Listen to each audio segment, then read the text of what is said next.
So this is our 5th event for the term, and today we're hosting a talk about Venezuela and the coup in Venezuela, and our speaker for this event is going to be Callum. So he's going to be speaking for about 40 minutes, and then we're going to have contributions and a discussion in the audience. So okay, thank you very much. Right, so events in Venezuela right now are unfolding at a staggering pace. The US is now openly backing, along with a number of other Latin American leaders, including Bolsonaro, openly backing a coup d'etat to overthrow the democratically elected government of Maduro and install a puppet government under the leadership of Juan Guaido, who is a figure that was completely unknown to the Venezuelan public before last month. Only about 20% of people in Venezuela have even heard of him. But before I get into detail about exactly what is happening now and how it threatens the Bolivarian revolution as a whole, I'm going to go back and explain a bit about what the Bolivarian revolution is, how it emerged, and what impacts it's had in Venezuela. So before the revolution, Venezuela was ruled, as a lot of post-colonial countries are, was ruled completely in the interests of a financial oligarchy. You know, the owners of banks, the owners of large agricultural estates and such, had complete stranglehold of the political scene in Venezuela. And as a result of this, poverty in the country was close to 50%. Infant mortality was at 20 deaths per 1,000 births, and there was widespread illiteracy in a country that has the largest oil reserves in the world, I think the 4th largest natural gas reserves in the world, and one of the largest deposits of gold as well. Incredible material wealth that exists in this country. But it was all held in the hands of a few oligarchs who completely controlled and dominated the politics of Venezuela. In 1989, the country was in a state of total economic collapse, very similar to the situation in which almost that is going on today. And there was massive outrage and protests on the streets. So in particular on the 27th of February 1989, there was a massive working class protest in Caracas, where the working class took to the streets in protest in an uprising that's known as Caracazo. And official figures claim that just under 300 protesters were gunned down by the military as a result of this. That's the Venezuelan government at the time's statistics. Other statistics suggest that estimated up to 3,000 so people were gunned down. And Hugo Chavez was actually in the military at this time, so he was witnessing these events, the mass slaughter of perhaps thousands of working class people fighting for their rights in Venezuela. And a few years later, in 1992, Chavez attempted a military coup, trying to use a section of the military to take power. And when this failed, he was ultimately imprisoned, but later released as a result of mass popular uprising and outcry in order to have him released and brought back into public view. And so this is really the start, the roots of the Bolivarian revolution, where you see people starting to come out, people starting to decry against the awful injustices that exist within Venezuelan society. And Chavez really was the figurehead behind this movement. In 1998, this was this resulted in Chavez's election, in which he won 56% of the vote, fighting on a campaign to change the Venezuelan constitution. And Chavez's leadership brought massive changes to Venezuela. There were huge reforms in healthcare, in housing, education. They introduced free healthcare to most of the Venezuelan population, which is still in place.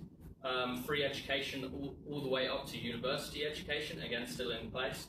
And an extensive program of social housing, which millions of social houses were built, and homelessness fell to the lowest of anywhere in Latin America. Under Chavez's leadership, poverty was reduced by half. Extreme poverty fell from 17% to 7%, malnutrition fell from 21% to 2%, infant mortality halved, and illiteracy fell from 17% to less than 1%. And perhaps even more significantly was the amount of power that Chavez was able to put into the hands of the workers. Suddenly, they weren't just passive in the developments that were happening in Venezuela. They were active and leading them. They were what's called the Chavistas, the movement that grew up behind Chavez, is now the most significant political force in Venezuela. But ultimately, they didn't carry out a full revolution to its conclusion. They didn't expropriate all of the wealth of the big landowners and the financial oligarchs and such.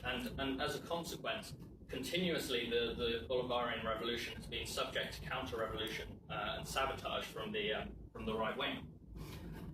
And this has been from the very beginning of the revolution.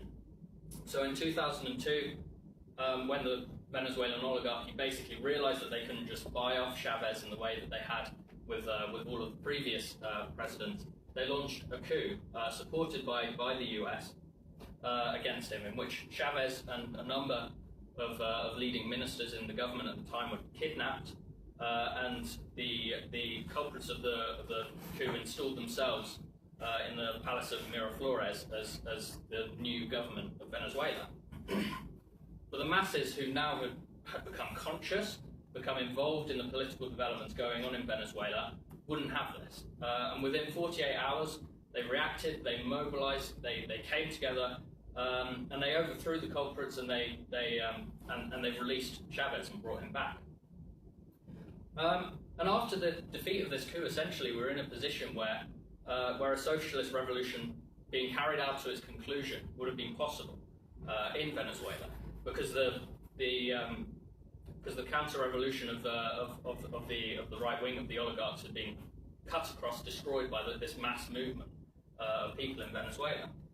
But the opportunity wasn't taken, and even at the end of 2002, going into 2003, reaction reared its head again, and the counter-revolutionaries then tried to cripple the Venezuelan economy by locking out workers from the oil fields and things. There was an oil lockout.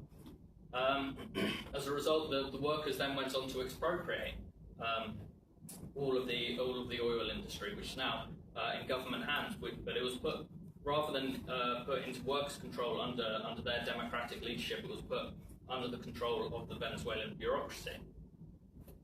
And this really shows the problems that come up when you only carry a revolution through halfway. When you leave in power, leave many of the capitalists with hold over their lands, over their wealth that they can use to destabilize the economy of the country, and ultimately to look to undermine the government.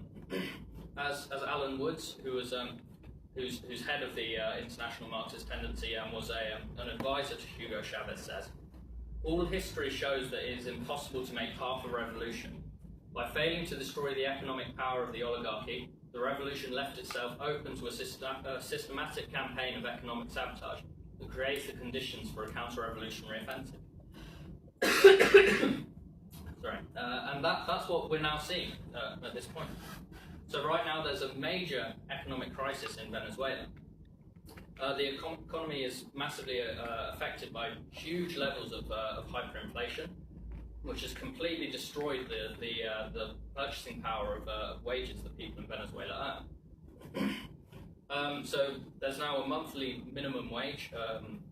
This might actually be out of date from a few months ago, but there were a few months ago a monthly minimum wage of 5 million bolivars, which was barely enough to buy a kilo of meat or a carton of 40 eggs. For a month's work, that's what people in Venezuela are capable of affording with their wages. And parts of the country are suffering from water cut-offs and electricity blackouts and such. And hyperinflation has really brought the Venezuelan economy to a halt. In a lot of cases, there's still workers who are employed in factories where nothing is being produced at all. because there's no money to actually invest into producing things, and there's no one to sell commodities and things off to in Venezuela as a result of hyperinflation. And the economic crisis is in a position where it's really radically undermining all of the achievements that the Bolivarian Revolution has had. So they have free university education, but students and teachers are being forced to leave in droves as they're forced to go to earn a living for their families or to emigrate. In fact, between 2 and 4 million people from Venezuela have emigrated in the last few years, so that they can earn wages abroad, particularly in Colombia, and send them back to their families so that they can actually afford to keep living, basically. In the University of Caracas, 80% of students abandon their course despite receiving 3 meals a day, completely free. Abandon it so that they could emigrate and work abroad in order to support their families. Essentially, a massive social explosion in Venezuela has only been prevented by these remittances and things, by the money that migrants are giving back to their families in Venezuela when they move abroad to work, which are now amounting to approximately $6 billion, and government programs that have been targeting the families who are most in need, such as CLAP, which is a government subsidized food parcel, which contains many of the basic foods like rice, pasta, flour and oil, most of which is imported from Mexico using foreign reserves and things. But these foreign reserves, but these foreign reserves are rapidly depleting as a result of the economic crisis. And they still have a social housing program as well, called Mission Vivienda, which has provided 3 million working class people with homes. But again, all of these social programs are under immense strain as a result of the economic crisis. So in order to understand why this is happening, though, we need to look to what the roots of the economic crisis in Venezuela are. So it was triggered by the massive drop in oil prices in, I think it was in late 2013, where oil prices fell from around $100 per barrel in 2013 to just $35 per barrel at its lowest in 2016. And prices are rising again, but very extremely slowly. And Venezuela, of course, is massively dependent on its oil exports. In fact, 96% of Venezuela's income comes from oil exports. And US sanctions on Venezuela have only exacerbated this problem. In a situation where oil prices have dropped dramatically, what they need to do to be able to solve that issue is to produce and sell more oil. But the US sanctions have meant that have taken over assets of the Venezuelan oil company, seized them, many of which are held in Texas, I believe, and prevented Venezuela from taking on any more debt, which means that ultimately they can't afford to increase production of oil, which actually has massively fallen in the last couple of years. As a result of this, the government has been forced to print money like crazy, which is the reason there is hyperinflation. So in 2017, the money supply increased in 1 year by 1,121%. And huge amounts of money in dollars are being smuggled out of the country by many of the large capitalists who find essentially that it's more profitable to take the money out of the country and invest it elsewhere than investing it in Venezuela. There's a massive problem of food scarcity, of course, in Venezuela, which has been exacerbated by many of the major monopoly companies hoarding their food in warehouses in order to sell them off at higher prices on the black market in Venezuela, which has grown massively, or abroad. It's estimated that about 40% of all of the food products that are made in Venezuela are currently being removed through extraction smuggling. So this is the reason for the massive starvation crisis in Venezuela. It's not abstract socialism or socialist policies is the result of economic war being waged from both within and outside the country by imperialists in the US and by the local capitalists in Venezuela.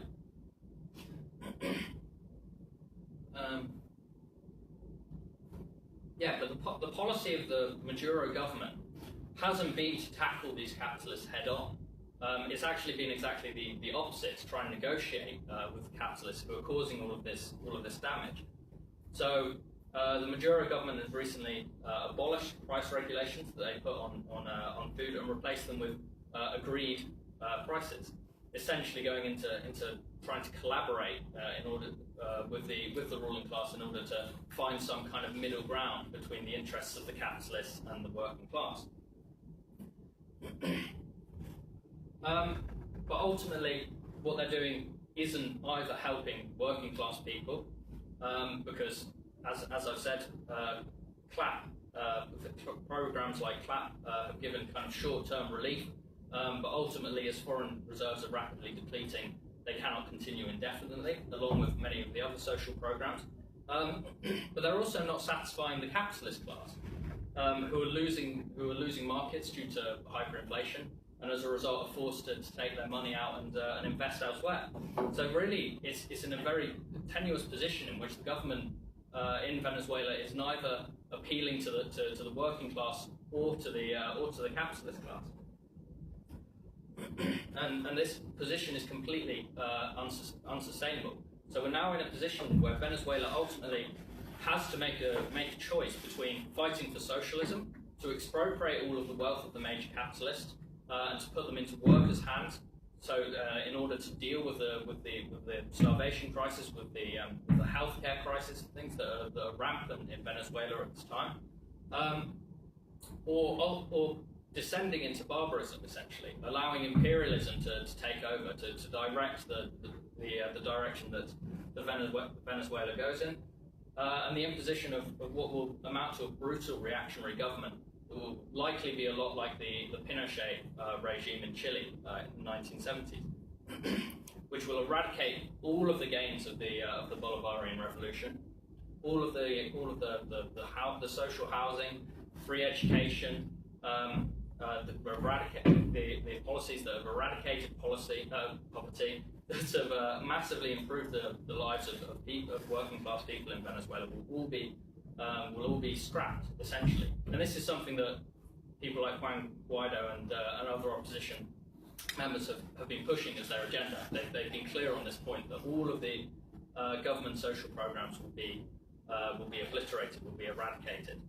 But there will also be a massive backlash against the social movement that brought the Bolivarian revolution about in the first place.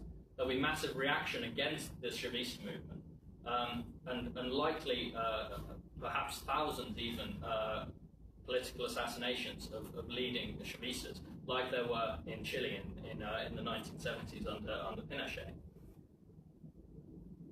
So the opposition, who represent the capitalist class in Venezuela, as I say, have been trying to undo the Bolivarian revolution for years, for decades even. And now, as a result of this massive economic crisis that's developed in Venezuela, they see a real opportunity to dig their claws in and to claw back power for the capitalist class. In the past few years, they've been responsible for numerous cases of horrific violence against people in Venezuela, including things like burning down food warehouses, burning down hospitals and things with Molotov cocktails, setting up road traps and things where they'll have like sharp wires and things across that will literally decapitate motorcyclists who have ridden past. There have been acts of terrorism and bombings and things against that have ended up in the deaths of hundreds of civilians over the last few years. And the opposition has been actively supported for over a decade now by the US, who have been supporting them to the tune of $5 million every every single year, so now up to $50 million that they've given directly to opposition parties to help them in this fight. Now, last month, as we all know, Juan Guaido, who's president of the National Assembly, declared himself interim president of Venezuela. And a Reuters article found that the Trump administration had instructed Guaido, had been grooming him essentially for leadership for many months, and instructed him to appoint himself as president. And so when he stood up a street protest essentially and declared himself as president, he was immediately supported by the Trump administration and by Bolsonaro in Brazil, and the EU and UK have been calling for fair elections in Venezuela and will oppose and fight against Maduro if these do not take place. Now, this has absolutely no constitutional basis whatsoever. They've tried to use Article 233 of the Venezuelan constitution to justify this action of Juan Guaido taking power. The article actually states that when the president is permanently absent, the vice president will take on his role. Juan Guaido, as I say, is not the vice president of Venezuela. He's the president of the National Assembly, which is a body that's been in contempt of court for a couple of years now as a result of the fact that it was found that 3 members of the assembly from the Amazonas region were illegitimate, were found to be illegitimate by the Electoral Council. At any point, the National Assembly could come out of contempt of court just by running elections for these 3 members, but they've refused to do so.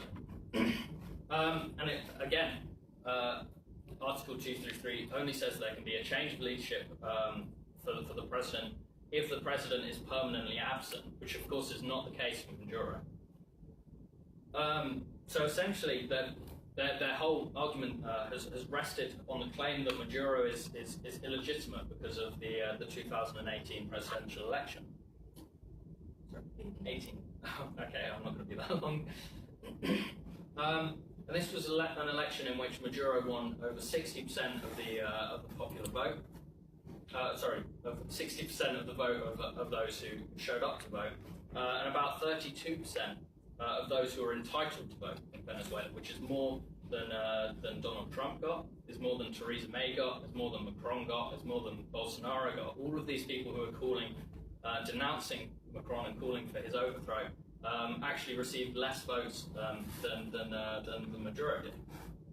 And they claimed, essentially, that the election was rigged. Now, first of all, the election last year for president didn't even need to take place. Maduro actually had a few more years left as president before having to call an election. But he called it under pressure from the opposition to challenge them, basically, to say, do you really have this level of support? Can you actually win an election? And basically called their bluff on this. And when it became apparent that the opposition weren't capable of winning the election, the majority of the opposition boycotted the election in order to make it appear as though the election was rigged. But it's quite clear that the opposition were not prevented from running, which was the claim that they made. And this was shown by the fact that Henry Falcone actually refused to boycott it and ran in the election. This was despite the fact that Falcone was put under pressure by the US government to go with the boycott. They were in contact with him, trying to push him to boycott along with the rest of the opposition, again to make it appear as though the opposition were banned from running in the election, when actually they just didn't have the support to win it. The claim that there was a rigged election has been disputed, of course, by a number of observers who were sent to actually observe the election. So this is a statement from one such observer who was contacting Federica Mogherini, who was the High Representative of the EU for Foreign Affairs and Security Policy. This was after the EU put forward a press release saying that the 2008 election was rigged, and therefore that Maduro should step down. And the statement says, I was a member of a roughly 100-strong core of observers of the May 20th Venezuelan election last year. We met senior representatives of all the candidates and questioned them closely. We met with the president and 2 vice presidents of the Supreme Judicial Tribunal. We examined the electoral system in detail, and on election day, observed voting procedures across the country. We noted in particular not only the sophistication of the voting system, which in our collective view is fraud-proof, they have an electronic voting system, but also that every stage, from the vote itself to the collation of returns, their verification and electronic submission, was conducted in the presence of representatives of the contending parties. We were unanimous in concluding that the elections were conducted fairly, that the election conditions were not biased, that genuine irregularities were exceptionally few and of a very minor nature. In short, the claims in your press release are fabrications of the most disgraceful kind, based on hearsay and not on evidence, and unworthy of the EU. It has not escaped notice that the EU was invited to send observers to the election and declined to do so. None of the criticisms in your EU press release is therefore based on direct EU observation in the field. And this is the case with the US and a number of other countries as well, that were invited to send along observers and refused to do so. But yeah, as I say, a number of observers were sent, including the former Prime Minister of Spain, Zapatero, and all of them unanimously claimed that it was a free and fair election. So ultimately what we have that we're facing today is a clear attempt by the US to remove Maduro, who is the democratically elected president of Venezuela, by bringing Juan Guaido into power in order to radically undermine all of the successes of the Bolivarian Revolution and to subject the working class to the same kind of brutal oppression that they faced before the Bolivarian Revolution and that their counterparts in Chile faced under the Pinochet regime. So what can we do to fight against what's happening right now in Venezuela? Well, ultimately, the coup can only be prevented by the revolutionary masses in Venezuela, with the support of the workers' movement around the world. We have to put pressure on our government to withdraw support for the opposition in Venezuela, which including putting pressure on the Bank of England to release. I think it's over £1 billion worth of Venezuelan gold that they currently hold, which obviously is something that could go a long way towards alleviating the economic crisis in Venezuela and providing aid and help to the people who are suffering as a result of that. Yeah, and we should be organising demonstrations and things. We're part of the Hands Off Venezuela campaign, which is an international campaign that has organised demonstrations and public meetings in London recently.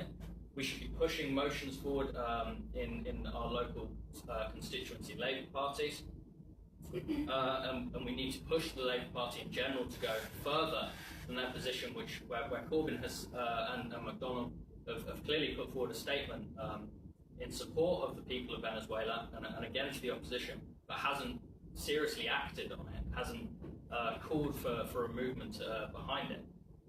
And we need to put pressure on them to do that. Ultimately, we need to build a movement in support of the Bolivarian Revolution and against the military coup that's being attempted. Yeah, I think everyone should join the Hands Off Venezuela campaign. We should be and ultimately join the international Marxist tendency. The Venezuelan section of which has a couple of hundred, I think, members, is currently fighting to nationalise the banks and the commanding heights of the economy in Venezuela, to bring them under workers' control, so that they can be democratically planned in the interests of Venezuela. This is what has to be done in order to fight the coup, in order to hand back power to the workers of Venezuela, And by joining the IMT, a lot of the money that we give to the International Marxist Tendency goes to people in countries like Venezuela, as well as Pakistan, where their work is a lot more difficult and could go a long way towards helping to fight against the coup. So I'll end there.